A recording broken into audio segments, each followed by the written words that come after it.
আলহামদুলিল্লাহ রাব্বিল আলামিন ওয়াসসালাতু ওয়াসসালামু আলা নাবিয়িনা মুহাম্মদ ওয়া আলা আলিহি ওয়া সাহবিহি আজমাইন ওয়া মান তাবিআহুম বিইহসানিন ইলা ইয়াউমিদ্দিন আম্মা বা'দ। মাতৃভাষায় আরবি শিক্ষা কোর্সের দ্বিতীয় পর্বের আজ আমাদের প্রথম ক্লাস। এই ক্লাসে আমরা দ্বিতীয় পর্বের যেসব আলোচ্য বিষয় আছে সে সম্পর্কে একটা ওভারঅল ধারণা নেওয়ার চেষ্টা করব। আহ একটা প্রাথমিক আলাপ ইনশাল্লাহ করার চেষ্টা করব। আর সামনের ক্লাসগুলো থেকে আমরা মূল পর্বে ইনশাল্লাহ আলোচনা করব। তো দ্বিতীয় পর্বে আমরা বলেছিলাম যে প্রথম পর্বে আমরা এমন বিষয়গুলো নিয়ে আলোচনা করেছি। আরবি ভাষায় ক্রিয়াপদ ছাড়া যেসব বাক্য আছে সেসব বাক্য নিয়ে আমরা আলোচনা করেছি প্রথম পর্বে। এই আলোচনাগুলোর মধ্যে আমাদের উঠে এসেছে মাউসুল সিফাত, মুজফ মুজফিলাই, ইসমে ইশারা বা এই জাতীয় অন্যান্য যেসব বিষয়, মুবতাদা খবর, এই জাতীয় বিষয়গুলো আমাদের প্রথম পর্বে উঠে এসেছে। দ্বিতীয় পর্বে আমরা ক্রিয়াপদ নিয়ে আলোচনা করব। আমাদের আগের পর্বে ক্রিয়াপদ ছাড়া যত বাক্য গঠন করা যায়, সরল বাক্য, সেগুলো আমরা গঠনের প্রক্রিয়া এ সম্পর্কে বিস্তারিত দেখেছি। এই পর্বে ক্রিয়াপদ সহ যেসব বাক্য গঠন করা হয় সে সম্পর্কে আমরা দেখব। আর আপনারা জানেন যে ক্রিয়াপদ আরবিতে একটু কিছুটা একটু আগের পর্বের চাইতে একটু আপনাদের সময় একটু বেশি দিতে হবে। আর একটু যদি বোঝেন বা একটু যদি আপনারা এর প্রতি যত্নশীল হন, দেখবেন যে এটা আরো অনেক মজার একটা বিষয়। ক্রিয়াপদটা আরবি একবারে অনেক মানে আনন্দের বিষয় একটা পড়ার জন্য। আমরা যখন এটা পড়তাম ছোটবেলায় তখন অনেক মজায় মজায় আমরা এই বিষয়গুলো পড়তাম আসলে, যেটাকে আরবি ব্যাকরণে ইলমুস সরফ বা শব্দ প্রকরণ নামে নামকরণ করা হয়।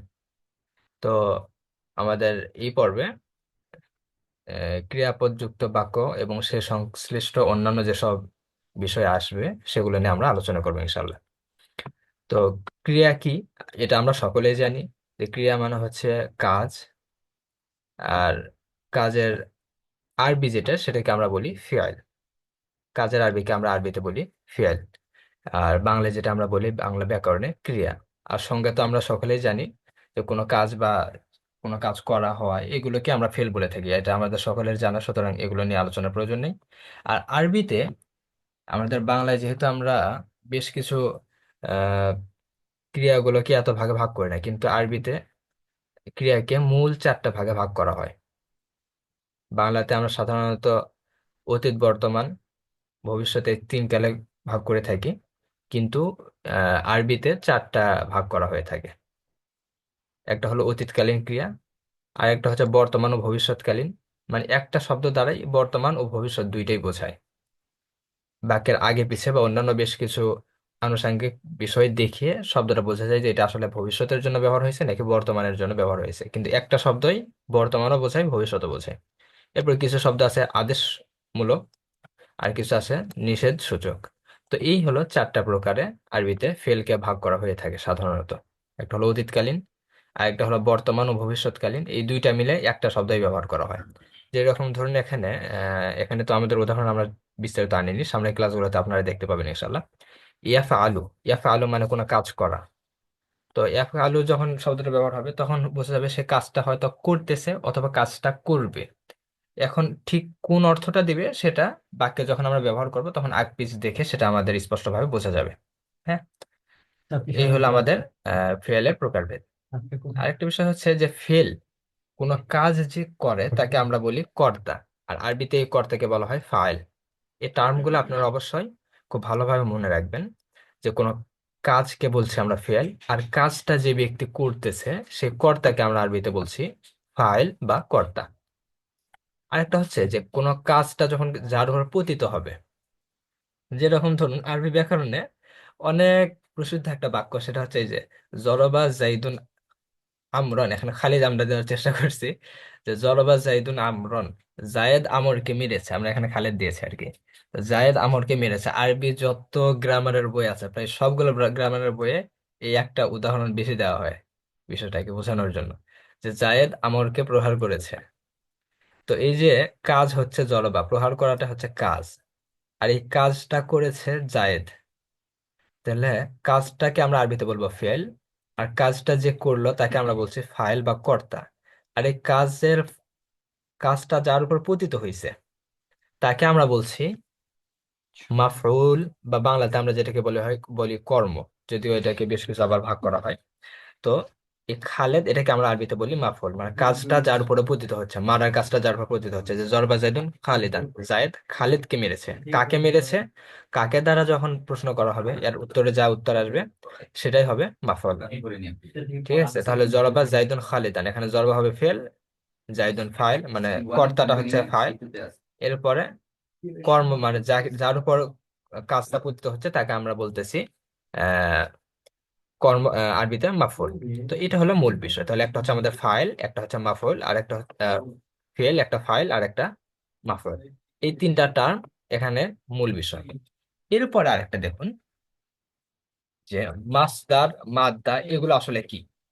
আমরা জানি যে বাংলাতে একটা দেখুন, বাংলাতে যে কোনো একটা শব্দ, যেমন ধরেন কোনো কাজ একটা করা, অথবা কোনো আর একটা দেখুন যে পড়া, অথবা হলো জানা, এই শব্দগুলো দেখুন এগুলো হচ্ছে ক্রিয়াপদ।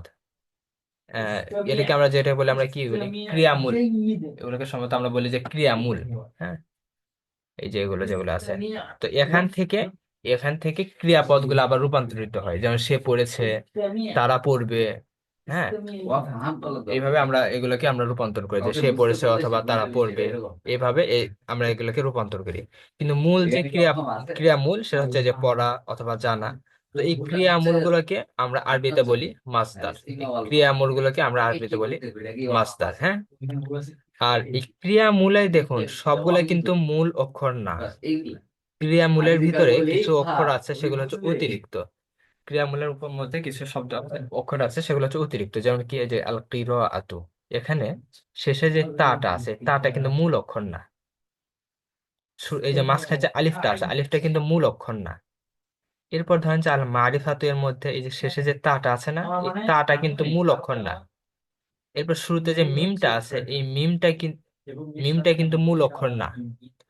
তো মূল অক্ষর কি, এটার মধ্যে আইন, র আর ফা, এই তিনটা হচ্ছে মূল অক্ষর। আল কিরাআতের মধ্যে কফ, র আর এই যে হামজা, এই তিনটা হচ্ছে মূল অক্ষর। আল ফিয়ালুর মধ্যে ফা, আইন, লাম, এই তিনটা হচ্ছে মূল অক্ষর। তো যে মূল অক্ষর যেগুলো, এগুলোকে আমরা বলি হচ্ছে আরবিতে মাদ্দা। এগুলোকে আমরা আরবিতে বলি মাদ্দা।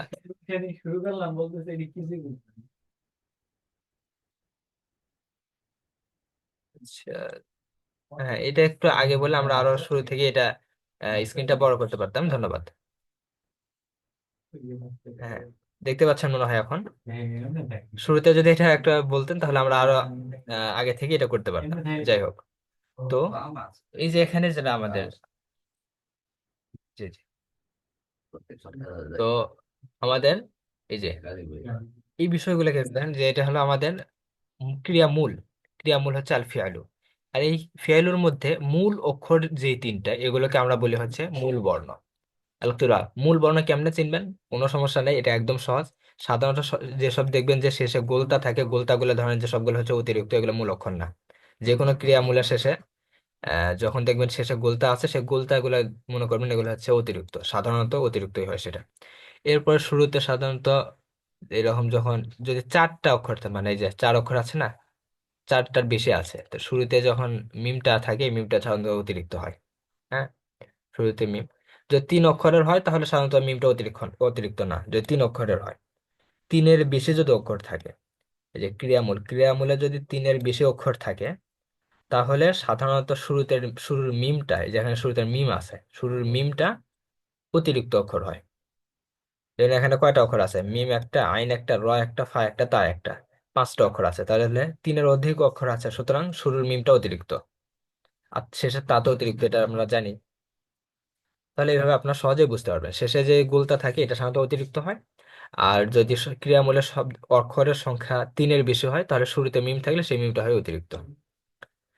আর এই যে আলিফ যেগুলো থাকে না, আলিফ তো এমনিতেই অতিরিক্ত বেশিরভাগ সময় হয়ে থাকে। যদি আলিফ ছাড়া অন্য অক্ষর দ্বারা পরিপূর্ণ হয়, তাহলে আলিফটা অতিরিক্ত হয় সাধারণত। এটা আরো বিস্তারিত আমাদের সামনে আসবে। তবে নর্মালি এই যে তা আর মিম, এগুলো অতিরিক্ত।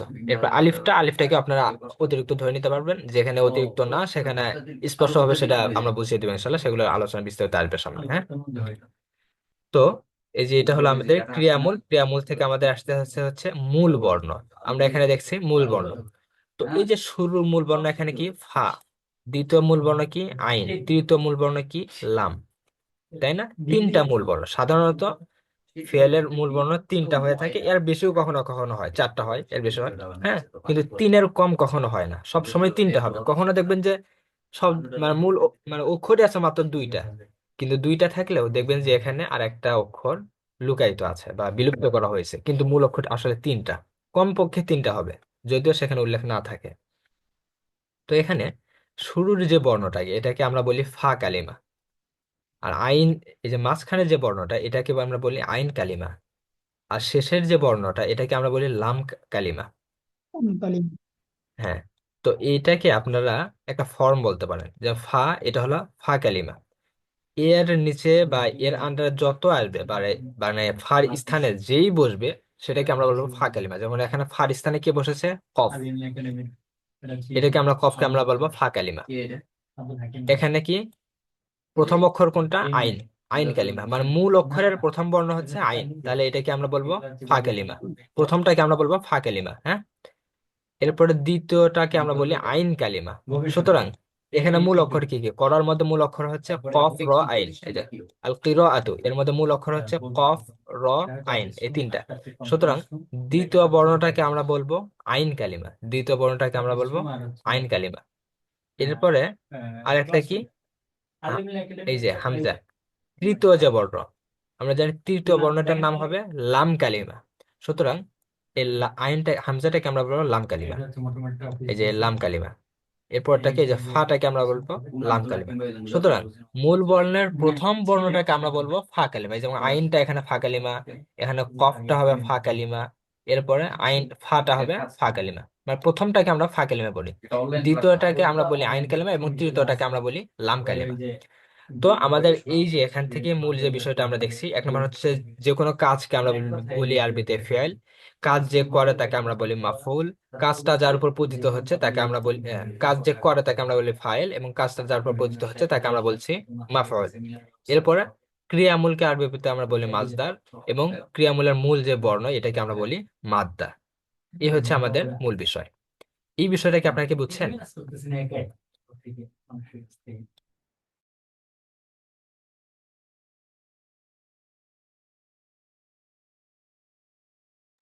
আমাদের যে আলোচনাটা চললো এই পর্যন্ত কি আপনারা বুঝতে পেরেছেন? আচ্ছা, জি আলহামদুলিল্লাহ।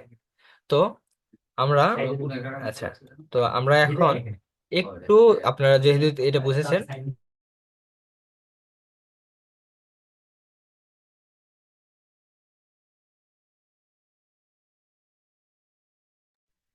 তো আমরা যেহেতু এই পূর্বের আলোচনাগুলো দেখলাম, এখন বাংলা এবং আরবিতে, আরবির ক্রিয়াপদ ব্যবহারের একটা পার্থক্য আমরা দেখব। বাংলা এবং আরবি ভাষায় ক্রিয়াপদের যে পার্থক্যটা আছে, এই পার্থক্যটা আমরা একটু দেখবো। হ্যাঁ। তো বাংলার মধ্যে একটু আমরা দেখি যে বাংলাতে, এই যে এই ছকটা একটু দেখুন, আপনাদের কাছে ছকটা পরিচিত মনে হচ্ছে না? যে আমরা যখন ইয়ার আলোচনা করেছিলাম, এই যে সর্বনাম বা জমিরাল আলোচনা যখন আমরা করেছিলাম, সেখানে এরকম একটা চার্ট আপনাদেরকে দেওয়া হয়েছিল। সেখানে আপনারা দেখেছেন যে এরকম নাম পুরুষ, মধ্যম পুরুষ, উত্তম পুরুষ, এরপরে একবচন, দ্বিবচন, বহুবচন। হ্যাঁ। এখানে যে পুরুষবাচক, স্ত্রীবাচক, এর নিচে এই শব্দগুলো দেওয়া আছে। তো বাংলায় দেখেন, করেছে শব্দ দিয়ে আমরা সবার ক্ষেত্রে ব্যবহার করি। আমরা বলতে পারি সে জায়েদ করেছে, যেরকম এখানে কি, আচ্ছা প্রথমে দেখেন যে এখানে আমাদের যে করেছে, এই ছয়টা ক্ষেত্রে আমরা করেছে শব্দ ব্যবহার করি। এই ছয়টা ক্ষেত্রে আমরা করেছ শব্দ ব্যবহার করি, আর অন্য ক্ষেত্রে করেছি। তো একজন পুরুষের ক্ষেত্রে আমরা কিন্তু করেছে শব্দ ব্যবহার করি, যেমন আমরা যে বলি জায়েদ এই কাজটা করেছে। এরপরে দুইজনের ক্ষেত্রেও করেছে শব্দটাই ব্যবহার করি, যে যে জায়েদ এবং খালেদ এই কাজটা করেছে। এরপরে যদি অনেকজন হয় সেক্ষেত্রে আমরা করেছে শব্দই ব্যবহার করি, যে জায়েদ, খালেদ, আরো যারা যারা ছিল সবাই এই কাজটা করেছে। তো করেছে শব্দ দিয়েই এক বচন, বহু বচন, দ্বিবচন সব ক্ষেত্রে আমরা ব্যবহার করছি। যদিও বাংলায় কিন্তু দ্বিবচন নাই, আমি জাস্ট বোঝানোর ক্ষেত্রে আনেছি, বাংলায় দ্বিবচন নেই। তো এরপরে স্ত্রীবাচক যারা, সেক্ষেত্রে আমরা বলতে পারি যে আহ ফাতেমা এই কাজটা করেছে, তারপরে ফাতেমা এর সাথে আরেকজন মেয়ে, তারাও এই কাজটা করেছে, আর অনেকগুলো মেয়ে এই কাজটা করেছে। তো করেছে শব্দ দিয়েই পুরুষবাচকের ক্ষেত্রেও ব্যবহার করছি, স্ত্রীবাচকের ক্ষেত্রেও ব্যবহার করছি। ঠিক একইভাবে এক বচন, দ্বিবচন, বহুবচন সব ক্ষেত্রেই জাস্ট করেছে শব্দটাই ব্যবহার করতেছি। আরবিতে নাম পুরুষের ক্ষেত্রে মাত্র একটা শব্দ। ঠিক একইভাবে মধ্যম পুরুষের ক্ষেত্রেও করেছো শব্দ দিয়েই আমরা একটা পুরুষ মানুষকেও বলতে পারি যে যাই তুমি এই কাজটা তো করছো। তো এটা আমরা কোন একটা পুরুষকে বলতে পারি। আবার ঠিক একই শব্দ আমরা কোন একটা মেয়েকেও বলতে পারি যে ফাতেমা তুমি এই কাজটা করেছো। তো একটা শব্দ আমরা পুরুষের জন্য ব্যবহার করতেছি, স্ত্রীর জন্য ব্যবহার করতেছি, ঠিক ওইটাই আবার দ্বিবচন বহুবচনের জন্যই আমরা ব্যবহার করতে পারি। তো মধ্যম পুরুষের ক্ষেত্রে বাংলায় মাত্র একটা শব্দ। এরপরে উত্তম পুরুষের ক্ষেত্রে আমি করেছি এই কাজ, এই কথাটা ছেলে মেয়ে সবাই বলতে পারবে, এক বচন বহুবচন দ্বিবচন সবার জন্য শুধুমাত্র করেছি শব্দটাই আমরা ব্যবহার করি। তো আমরা যদি এটা পুরোটা দেখি তাহলে আর বাংলা ভাষায় আমরা দেখতেছি অতীতকালীন ক্রিয়া মাত্র তিনটি। অতীতকালীন ক্রিয়া হচ্ছে মাত্র তিনটি, করেছে করেছো করেছি, মাত্র তিনটি। হ্যাঁ, যেমন খালেদ কাজটা করেছে, ফারিহা করেছে, সব ছাত্রছাত্রীরা করেছে। হ্যাঁ, মানে এখানে বাংলায় আমাদের মূল বিষয় যেটা ফোকাস পয়েন্ট সেটা হচ্ছে যে বচন বা জেন্ডার ভেদে বাংলায় ক্রিয়াপদের কোনো পরিবর্তন হয় না। এটা হচ্ছে সবচেয়ে বড় পয়েন্ট, যে বাংলাতে বচন বা জেন্ডার ভেদে ক্রিয়াপদের কোনো পরিবর্তন হয় না। এটা হচ্ছে বাংলার মূল বিষয়। আমরা এটাই যদি আরবিতে দেখতে চাই তাহলে আরবিতে কিছুটা একটু ডিফারেন্ট আছে। আমাদের যেই বাংলা আমরা দেখলাম এর চাইতে আরবিতে একটু ব্যতিক্রম আছে। হ্যাঁ, আচ্ছা। তো বাংলায় বচন বা জেন্ডার ভেদে ক্রিয়াপদের পরিবর্তন হয় না। হ্যাঁ, তো এটা হচ্ছে আমাদের বাংলার বিষয়, এটা হলো মূল বিষয় বাংলা। তো আমরা জানি যে আরবিতে এর চেয়ে একটু ব্যতিক্রম। ব্যতিক্রম কি? বাংলায় যেহেতু এটা পরিবর্তন হয় না, কিন্তু আরবিতে এই জায়গাটাতে পরিবর্তন হয়। বাংলায় বচন এবং জেন্ডার ভেদে ক্রিয়াপদের পরিবর্তন হয়। কেমন পরিবর্তন? আপনি কি দেখতে পাচ্ছেন এটা, নাকি স্ক্রিন আর একটু বড় করতে হবে? আচ্ছা, তো এই যে আমাদের বাংলায় কি আছে এখানে, আমরা করেছি দেখে, করেছে, করেছে দিয়ে আমরা নাম পুরুষের সবার ক্ষেত্রে ব্যবহার করেছি। কিন্তু আরবিতে যখন আমরা বলবো যে জায়েদ করেছে, তখন আমরা কি ব্যবহার করতেছি? ফাআলা জায়েদ, এই কাজটা জায়েদ করেছে। এরপরে জায়েদ আর খালেদ এই কাজটা করেছে, তখন আমরা কি বলবো? জায়েদ ও খালেদ ফাআলা, তখন আমরা দ্বিবচনের শব্দ ব্যবহার করতেছি, শেষে একটা দেখেন আলিফ, ফাআলা দ্বিবচন। যখন জায়েদ খালেদ রাশেদ আমার আরো কয়েকজন, অনেকজন মিলে একসাথে কোনো একটা কাজ করবে, তখন সেক্ষেত্রে আমরা ব্যবহার করবো কি? ফাআলু, তারা এই কাজটা করেছে। তো বাংলাতে করেছেই বলতেছি, শুধুমাত্র করেছে শব্দ সবার ক্ষেত্রে ব্যবহার করতেছি, কিন্তু আরবিতে যখন বলতে যাচ্ছি তখন আরবিতে বহু বচনের জন্য ফাআলু শব্দ ব্যবহার করতেছি, ফাআলু শব্দ ব্যবহার করতেছি। তাহলে বাংলাতে এই বচন অনুযায়ী শব্দটা পরিবর্তন হচ্ছে, ঠিক একইভাবে আবার জেন্ডার অনুযায়ী পরিবর্তন হচ্ছে। এটা পুরুষদের জন্য ব্যবহার হয়েছে, স্ত্রীর জন্য ব্যবহার হচ্ছে কি? যে ফাআলাত, সালমা ফাআলাত, সালমা এই কাজটা করেছে, অথবা ফাতেমা ফাতেমা ফাআলাত, এই কাজটা ফাতেমা করেছে। তাহলে ছেলেদের জন্য আমরা বলতেছি ফাআলা, আর মেয়েদের জন্য আমরা বলতেছি কি? ফাআলাত। এরপরে দ্বিবচন মেয়ে, যদি মেয়ে দুইজন হয় তখন আমরা বলতেছি ফাআলাতা। এরপরে মেয়ে যদি বহু বচন হয় তখন আমরা কি বলতেছি? ফাআলনা, ফাআলনা। তো এইভাবে দেখেন যে আরবিতে বচন এবং জেন্ডার ভেদে ক্রিয়াপদের পরিবর্তন হয়। ঠিক আছে, যে আরবিতে বচন এবং ভেদে ক্রিয়াপদের পরিবর্তন হয়। যেমন খালেদের ক্ষেত্রে আমরা বলছি ফাআলা জাইদুন, জাইদুন ফাআলা। আর ফারিয়ার ক্ষেত্রে আমরা বলছি ফারিহাতুন ফাআলাত, ফাআলাত ফারিহাতুন। হ্যাঁ, তো এই হচ্ছে আমাদের মূল বিষয়। আমাদের বাংলা এবং আরবির ক্রিয়াপদ ব্যবহারের পার্থক্য, পার্থক্য হলো এটা। তো এই যেমন ফাআলা ফাআলাত, এগুলো হচ্ছে কি? এখন এগুলো হচ্ছে ফেল, ফাআল ফাআলাত এগুলো ফেল। আর এটার এই যে এখানে আল ফিআলু, এটা হবে কি? মাসদার। আল ফিআলু, আল ফিআলু মাসদার থেকে ওই ক্রিয়াপদগুলো গঠন করা হয়েছে। আল ফিআলু মানে কোনো কাজ করা। এই ফিআল শব্দটা হচ্ছে মাসদার বা ক্রিয়ামূল। এই ক্রিয়ামূলের মূল বর্ণ কি? ফা, আইন, লাম। মূল বর্ণ থেকে আমাদের এই শব্দগুলো গঠন করা হয়েছে, অতীতকালীন ক্রিয়া গঠন করা হয়েছে। এগুলো সবগুলো হচ্ছে অতীতকালীন ক্রিয়া, এই অতীতকালীন ক্রিয়াগুলোকে আমাদের গঠন করা হয়েছে। তো আমাদের এই আলোচনাটার মূল বিষয় যেটা আপনাদের বোঝার জন্য, সেটা হচ্ছে যে বাংলা এবং আরবিতে ক্রিয়াপদের বেশ কিছু ব্যবহারের পার্থক্য আছে এবং গঠনের বেশ কিছু পার্থক্য আছে। হ্যাঁ, তো আমাদের যতটুকু আলোচনা করলাম এতটুকু কি আপনারা বুঝেছেন? যদি কারো কোথাও বুঝতে অসুবিধা থাকে একটু জানেন, তাহলে আমরা সামনে এগোতে পারবো ইনশাল্লাহ, অথবা আমরা পরের স্টেপে যেতে পারবো। আচ্ছা, যাক আলহামদুলিল্লাহ। তো আমাদের যেহেতু আমাদের এই বিষয়টা আমরা বুঝলাম যে যেহেতু পার্থক্য আছে, তাহলে আমাদের বেশ কিছু বিষয় এখানে খেয়াল রাখতে হচ্ছে। এই পার্থক্যের বিষয়গুলো আমাদের ভালোভাবে আয়ত্ত করতে হবে। এখন মজার বিষয় আপনাদেরকে শুরুতে বলেছিলাম যে আরবি শব্দের এই যে শব্দের যে গঠন প্রক্রিয়া, এটা হলো আসলে একটা মজার বিষয়। যে মজার বিষয় কি, এই যে দেখেন ফালা ফালা ফালা এমন ভাবে আমরা গঠন করতেছি না। তো জাস্ট এই যে এখানে আপনাকে কি করতে হবে, এই যে ধরেন জাল কিরো আতো, এই শব্দটা প্রথমে আপনাকে মুখস্থ করে নিতে হবে। এটা কিছু শব্দ আমরা মুখস্থ করি না, মুখস্থ করে নিতে হবে কি, আল কিরো আতো মানে পড়া, আল মারিফাতু মানে জানা। হ্যাঁ, আল কিরো আতো মানে পড়া, এটা জাস্ট আপনাকে মুখস্থ করে নিতে হবে। এটা তো শব্দ মুখস্থ করি আমরা, মুখস্থ করে নিলেন। মুখস্থ করলে আপনাদের কি করতে হবে, মুখস্থ করার পর শুধুমাত্র যে কফ, এখানকার মূল বর্ণ কি এটা আপনাকে জেনে নিতে হবে, যে মূল বর্ণ কি, কফ র হামজা, এটা হলো মূল বর্ণ। কফ র হামজা মূল বর্ণ। অথবা আল মারিফাতু মানে জানা, এখানে মূল বর্ণ কি, আইন র ফা মানে জানা, মূল বর্ণ আইন র ফা। তো এখন শুধু করতে হবে, ফার জায়গায় কফরে বসাই দিবেন, আইনের জায়গায় র রে বসাই দিবেন, লামের জায়গায় হামজাকে বসাই দিবেন। যেরকম এখানে কি আছে, ফাল আছে না, ফার জায়গায় কফরে বসান, ক, আইনের জায়গায় র কে বসাবেন র, আর লামের জায়গায় হামজাকে বসাবেন তা কি হবে, কর আ মানে পড়েছে, কর আ, তার সাথে আরেকটা আলিফ যুক্ত করলে হবে কি, দুইজন পুরুষ পড়েছে। এরপরে কর উ মানে অনেকজন পুরুষ পড়েছে। এরপরে কি, কর আত মানে একজন মেয়ে পড়েছে, কর আতা দুইজন মেয়ে পড়েছে। তো এইভাবে আমরা শুধু শব্দগুলোকে আমরা গঠন করতে পারি, আরবি ক্রিয়াপদটাকে গঠন গঠন করতে পারি। তো এগুলোকে আমরা মূল্যায়ন করতে পারি, এগুলো হলো আপনাদের আহ আমরা আছে না যেরকম পাথর ওজন করি আমরা, পাল্লার এক পাশে দেই একটা 1 কেজির পাথর অথবা 2 কেজি পাথর একটা দেই, অপর পাশে সেই পাথর অনুযায়ী অন্যান্য যেসব জিনিস আমরা কিনি, আলু বাজার বাজার বা যেসব কিছু কিছু আমরা কিনি, চাল ডাল, সেগুলোকে অন্য পাশে আমরা দেই। এক পাশে 1 কেজি একটা পাথর, আর অন্য পাশে অন্য যে জিনিসটাকে আমরা কিনবো সেগুলোকে দিয়ে আমরা ওজন করি।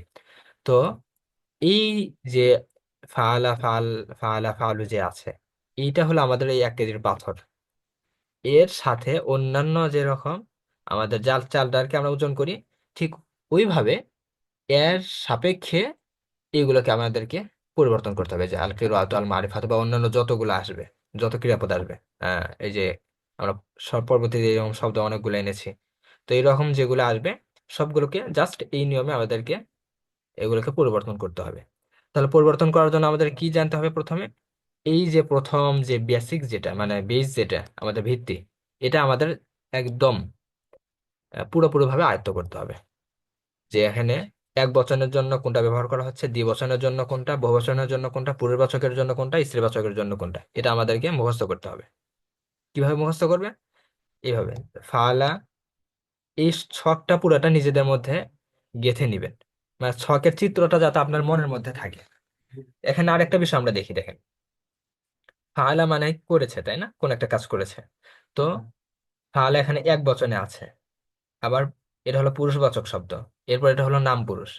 নাম পুরুষ মানে জানেন তো আপনারা, এই যে সে তারা এগুলো বোঝায়। তো এক্ষেত্রে আমরা কি বলবো, ফাল অর্থ হলো সে, নাম পুরুষ মানে সে অথবা তারা। তাহলে হলো ফাল অর্থ হলো সে, এক বচন মানে একজন, আর এই যেটা হলো পুরুষবাচক মানে পুরুষ, তাহলে সে একজন পুরুষ করেছে, কোন একটা কাজ করেছে। এরপরে যে ফালা, এটা কই আছে, দ্বিবচনের জায়গায় আছে। প্রথমে কই আছে, নাম পুরুষের জায়গায়। তার নাম পুরুষের জন্য শব্দ বাংলায় কয়টা, দুইটা, সে তারা। তাহলে এখানে হচ্ছে তারা, তারা দুইজন পুরুষ করেছে, কোন একটা কাজ করেছে। এরপরে এটা কি, তারা অনেকজন পুরুষ, এই যে যেহেতু এটা পুরুষবাচকের জায়গায় কোন একটা কাজ করেছে, ফাল। হ্যাঁ, তো এইভাবে এগুলোকে মুখস্থ করতে হবে, যে ফাল অর্থ কি। এখন মানে যখন আপনি মুখস্থ করছেন তখন এটা আপনার আহ মানে মাইন্ডে এইভাবে থাকতে হবে, মানে স্মরণে এইভাবে থাকতে হবে যে ফাল অর্থ একজন পুরুষ করেছে কোনো একটা কাজ, সে একজন পুরুষ কোনো একটা কাজ করেছে, তারা দুজন পুরুষ কোনো একটা কাজ করেছে, তারা অনেকজন পুরুষ কোনো একটা কাজ করেছে। এরপরে সে একজন স্ত্রী কোনো একটা কাজ করেছে, তারা দুজন স্ত্রী কোনো একটা কাজ করেছে, তারা অনেকজন কোনো একটা কাজ করেছে। তো এটা এইভাবে আপনাদেরকে মুখস্থ করতে হবে, যে ফালা ফালা ফালু, ফালাত ফালাতা, ফালনা। এরপরে ফালতা, ফালতুমা ফালতুম, ফালতি ফালতুমা ফালতুন, ফালতু ফালনা। এটা জাস্ট দুইটাই বলা হয় সাধারণত, মানে একটা বললে এখানে না, হ্যাঁ, ফালতু ফালনা। তো আপনাদেরকে এইভাবে এটা মুখস্থ করে নিতে হবে। ফালা ফালা ফালু, ফালাত ফালাতা ফালনা, ফালতা ফালতুমা ফালতুম, ফালতি ফালতুমা ফালতুন্না, ফালতু ফালনা। বুঝতে পেরেছেন কি? আর এটাকে আমরা আরবিতে কিভাবে বলি? আরবিতে আমরা বলি এটাকে এই যে এই হ্যাঁ, এই যে আমরা তো জানি যে এটা হলো আমাদের গায়েব। নাম পুরুষকে আরবিতে বলা হয় গায়েব, পুরুষবাচককে আরবিতে বলি মুজাক্কার, আর এক বচনকে আরবিতে বলি ওয়াহেদ। তো ফালাকে আমরা আরবিতে কি বলি? ফালা শব্দটা হচ্ছে ওয়াহেদ মুজাক্কার গায়েব। ঠিক আছে? যে মানে ফালা শব্দটা হবে এক বচনের পুরুষবাচকের জন্য, এবং এটা হবে নাম পুরুষ। তাহলে ফালা শব্দের নামটা হবে কি? ওয়াহেদ মুজাক্কার গায়েব। ফালা এই শব্দের নামটা কি? এই শব্দের নাম হচ্ছে তাসনিয়া মুজাক্কার গায়েব। এবার ফালু এই শব্দের নামটা কি? জমা মুজাক্কার গায়েব। মানে শব্দটা বহুবচনের জন্য, পুরুষবাচকের জন্য, এবং এটা হবে নাম পুরুষের জন্য, মানে সে তারা তাদের জন্য। এভাবে আমরা এগুলোর নামগুলোকে মুখস্থ করি। এর উদাহরণ যে ফালতুমা, ফালতুমা কি? ফালতুমা হচ্ছে তাসনিয়া এই যে মুজাক্কার হাজের। আবার এই ফালতুমা শব্দটা আবার স্ত্রীবাচকের জন্য ব্যবহার করা হয়, এই জন্য তাসনিয়া মুয়ান্নাস হাজের। এটা স্ত্রীবাচক পুরুষবাচক সবার জন্য ব্যবহার করা হয়। ফালতুন্না এটা কি? ফালতুন্না হচ্ছে এই যে এটা ফালতুন্না জমা মুয়ান্নাস হাজার। তো এইভাবে এগুলোকে আমাদেরকে মুখস্থ করতে হবে। আপনাদের আগামী ক্লাসের মূল টাস্ক হচ্ছে এই পুরোটা, এই যে ছকটা আমাদের আছে, এই ছকটা আপনাদের মানে একদম নিখুঁতভাবে আপনাদেরকে আয়ত্ত করতে হবে।